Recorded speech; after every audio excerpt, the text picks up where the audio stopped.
tout peut à tout instant s'interrompre. Pour les diplomates et militaires français chargés de mettre à l'abri des milliers d'Afghans menacés par les talibans, chaque évacuation tourne à l'exploit. Et la question de l'identité des Afghans exilés se pose.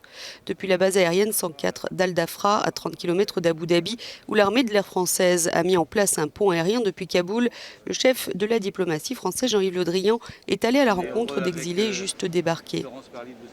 C'est depuis cette base aérienne des Émirats qu'ont transité 5 Afghans avant d'arriver à Paris ce week-end. 5 hommes placés sous surveillance dans la capitale dans le cadre des lois antiterroristes. L'un d'eux étant momentanément sorti de la zone que lui avait dit de garder la DGSI. Il a été placé ce matin en garde à vue.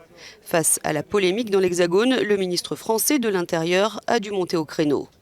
Alors il n'y a pas eu de faille. Nous avons, vous le savez bien, plus de 1000 Afghans, une centaine de Français en quelques heures qui ont été pris de Kaboul, amenés à Abu Dhabi et d'Abu Dhabi à Paris. Et à Abu Dhabi, tous ceux qui, dans la confusion, n'ont pas pu être criblés, comme on dit, par les services de sécurité, l'ont été à Abu Dhabi sur la base militaire française. Parmi ces 1000 Afghans, il y en a eu effectivement un qui était manifestement, je dis manifestement, en lien avec les talibans, mais qui a beaucoup aidé. Paris a assuré ne pas prendre de risques avec la sécurité des Français. Tous les moyens sont mis pour contrôler qui vient sur notre sol.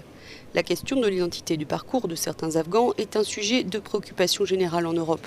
En Grande-Bretagne, un Afghan figurant sur la liste d'interdiction de vol du Royaume-Uni est arrivé par avion à Birmingham dans le cadre de l'opération d'évacuation britannique.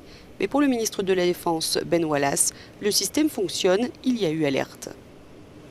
Je ne serai pas aussi alarmé que certains titres des médias le sont au sujet de cet individu. Et je serai également rassuré de savoir que ce processus fonctionne et signale les personnes.